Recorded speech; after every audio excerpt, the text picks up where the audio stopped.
empty out their belongings and move into their wonderful new home in the former headquarters of the CBC. We're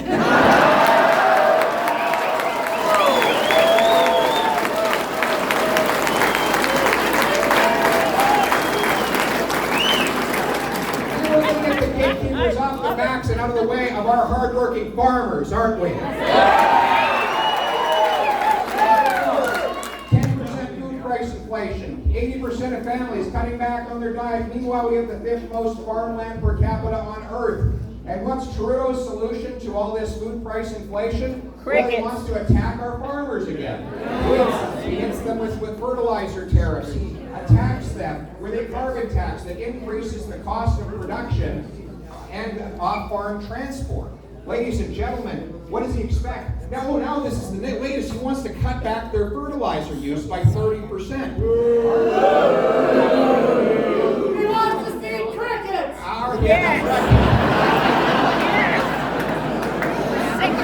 Everybody have crickets for breakfast this morning? What you have here these days is a 14% increase in the price of coffee, 15% increase in the price of eggs and bread, 17% increase in the price of butter. Just out today in the Stats Canada report, a Trudeau solution is to force farmers to cut back on their fertilizer. Here's a news flash. Farmers don't use a single tablespoon more fertilizer than they have to. Why? Because it's expensive. Exactly. And farmers don't like to waste money. They're not liberals, right?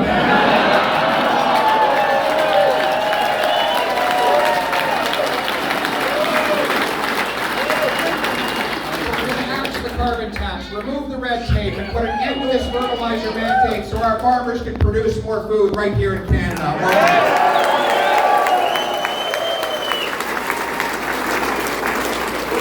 We're going to get the gatekeepers underway so that our farmers can bring in more skilled immigrant workers. I meet farmers every day who have labor shortages. They can sponsor people who want to come here and be patriotic, hardworking Canadians. We're going to let those people come in, and we're also going to get the gatekeepers out of the way so that our new immigrants can work in their trained professions as doctors, engineers, and countless other professions.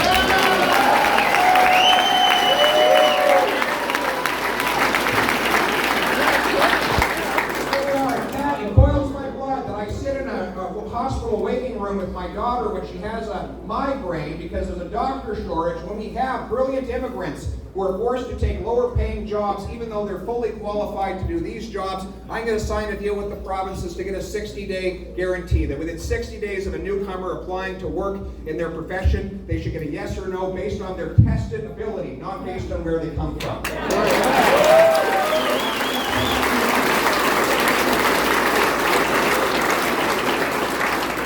And we're going to get the gatekeepers out of the way of our energy sector, are we not? Importing 130,000 barrels of overseas oil every single day. Foreign dictatorships. Dictator oil. They can use that money to degrade the environment and to attack their own people. Money that's leaving our shores for faraway places. Ladies and gentlemen, I'm going to repeal the anti-energy law, C-69, replace it with a law that consults First Nations, protects the environment, but gets projects built in this country again.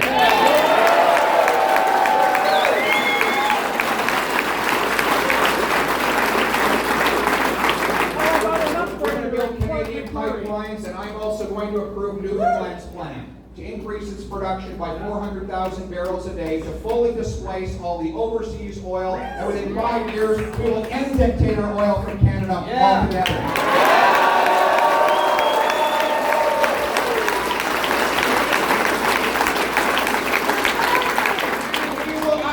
The production of our 1,300 trillion cubic feet of natural gas, right? So here we have it. We do not export a single cubic foot of natural gas overseas. Instead, we're helping Putin sell natural gas into Europe to fund his war in Ukraine, right? We were maintaining his turbine in Montreal. And in violation of Trudeau's own sanctions against Russia, he sent back that turbine because the Germans were crying they wouldn't have enough energy without it. So we can't build pipelines in Canada, but we're helping Putin maintain his pipeline in Europe. Meanwhile, we could be selling the gas directly to Germany ourselves, couldn't we? Yeah. Huge advantages here. Shortest shipping distance from North America to Europe is Newfoundland. What other advantage do we have? Well, you have to turn gas into a liquid to get it on a ship. How do you do that? We have an engineer here. How do you do that? It needs to be cooled. Cool. What do we have in Canada? Cold. Right. It's 25% cheaper to liquefy natural gas in Canada than it is in the U.S. Gulf Coast. Why? Because we have cold weather. It got so cold in Ottawa last winter that Marilyn says she saw Justin Trudeau with his hands in his own pockets.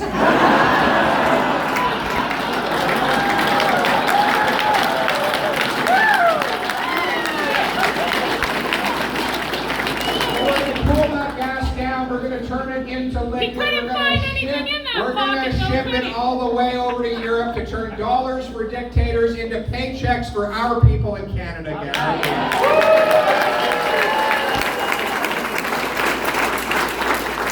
And we're going to ban all our ministers from participating in the World Economic Forum.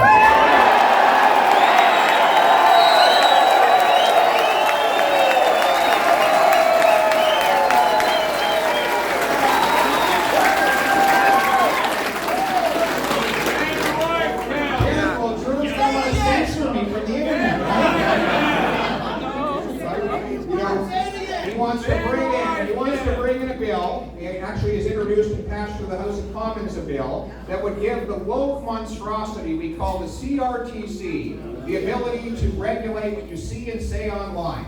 They've already messed it up in broadcasting. They regulate content in radio and television. Now he wants this bureaucracy to take over the entire internet here in Canada, to promote Canadian content.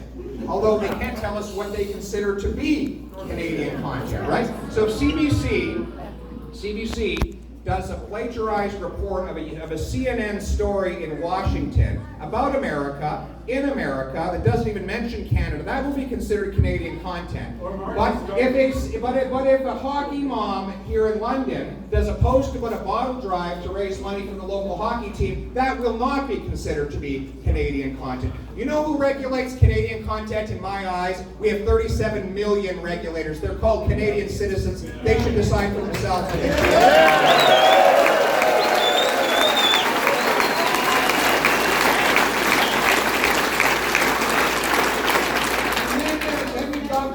Warriors on campus. They're shutting down our students and our faculty. They drove Jordan Peterson out of the University of Toronto, right? You know what? If you don't agree with Jordan Peterson, debate him. He would welcome the debate.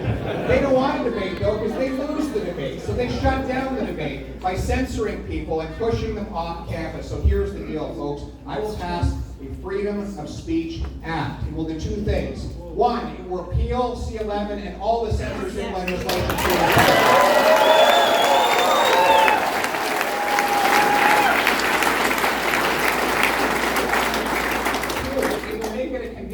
Every university that wants to get federally funded research grants to respect Section 2B of the Charter of Rights and Freedoms, freedom of expression.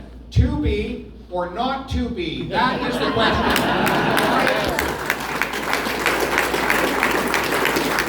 My answer to that question is yes to freedom of speech, no to censorship. We're going to open this country up to free debate again.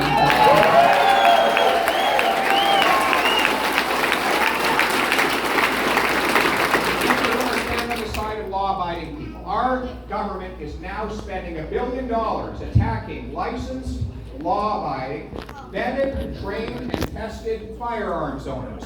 I've got news for you. The sports shooter or hunter in London, Ontario, is not the guy who's going and shooting up downtown Toronto, right? Exactly. So why don't we, instead of attacking our law-abiding firearms owners, our duck hunters, and farmers, why don't we take the $1 billion, reinforce our borders to keep the illegal smuggled guns out, and strengthen our criminal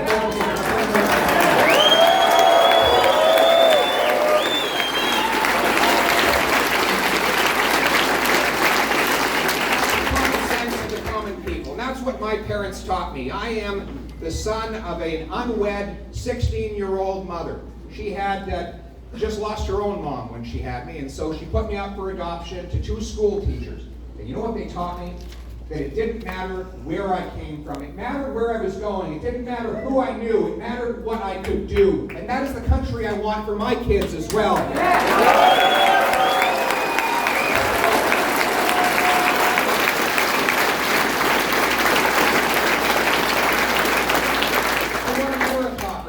Aristocracy. I want a bottom-up free market economy, not a top-down crony capitalism economy like we have now. I want a country where people are free to make their own decisions. You know why? Because freedom unites. Control divides. Yeah. Control divides because there's only 100% of it to go around. If one person gets more control, someone else must get less.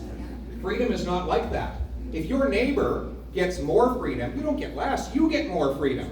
If your Muslim friend gets more religious freedom, you as a Christian, Jew, or Hindu will have more religious freedom. Yeah. If that immigrant doctor, if that immigrant doctor gets the freedom to practice medicine, you'll have the freedom to have a doctor.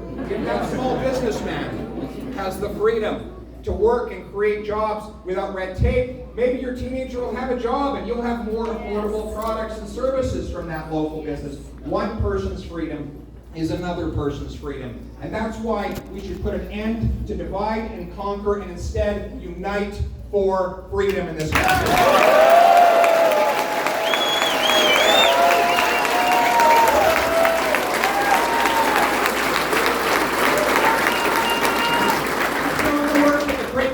Prime Minister John Diefenbaker, when he signed our Bill of Rights, he said, I am a Canadian, a free Canadian, free to speak without fear, free to stand for what I think right, free to oppose what I believe wrong, free to worship God in my own way, free to choose those who shall govern my country. It is this heritage of freedom that I pledge to uphold for myself and for all of mankind. Thank you very much.